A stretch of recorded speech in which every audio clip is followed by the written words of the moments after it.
ساری امت میں بے دینی اللہ کے غیر کے تاثر کی وجہ سے ہے.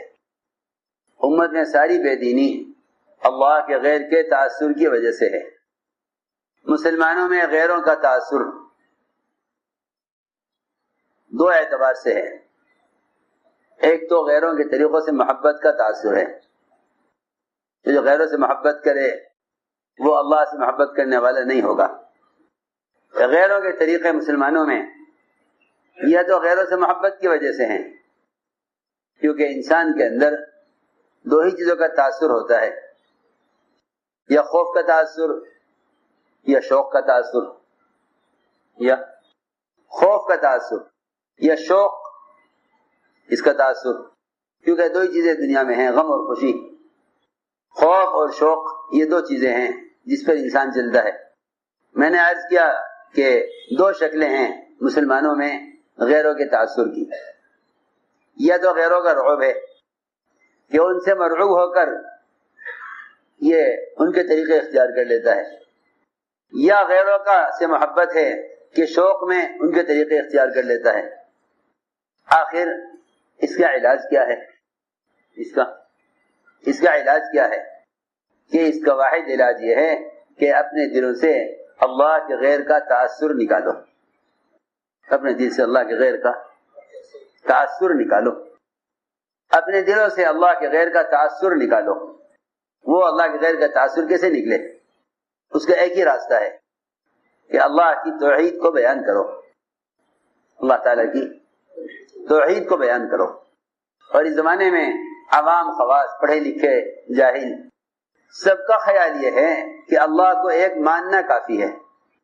سب کا خیال یہ ہے کہ اللہ کو ایک ماننا کافی ہے. سب کا خیال یہ ہے کہ اللہ کو ہم نے ایک تنہا تسلیم کر لیا ہے، یہ کافی ہے. کوئی ہم سے پوچھے گا اللہ کتنے ہیں، ہم کہہ دیں گے ایک ہے. کوئی پوچھے گا کتنے معبود ہیں، ہم کہیں گے ایک ہے. اللہ کی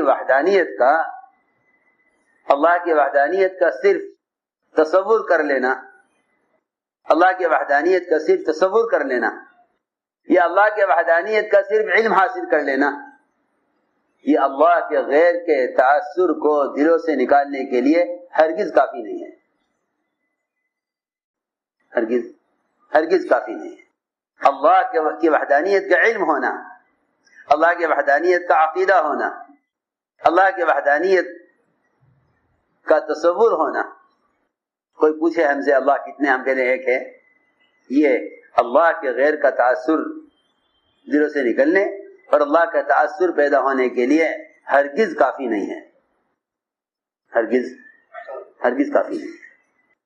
اس زمانے میں عوام یا خواص، پڑھے لکھے یا ان پڑھ، ان سب کا معمول صرف احکام شریعت کا بیان کرنا رہ گیا. صرف احکام شریعت کا بیان کرنا رہ گیا. یا ایک طبقہ وہ ہے جو صرف احکام شریعت کے بیان کرنے میں ہے. بڑی امت کی اکثریت وہ ہے جو دنیا کے فنون کو ہی علم سمجھتی ہے. وہ دنیا کی چیزوں کے بیان کرنے میں اور سیکھنے میں علم سمجھ کر لگے ہوئے ہیں، حالانکہ سب کا سب جہل ہے.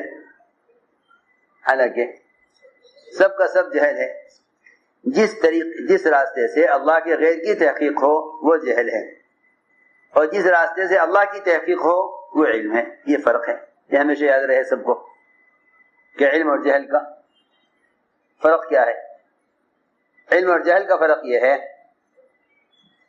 علم اور جہل کا فرق یہ ہے قیامت تک کے لیے، ہمیشہ کے لیے، کہ جس بات سے اللہ اور اس کے احکام اور اس کی صفات کی تحقیق ہو علم ہے، اور جو قدم مسلمان ایسا اٹھائے جس سے اللہ کے غیر کی تحقیق مقصود ہو وہ جہل ہے. میری بات توجہ سے سننی پڑے گی.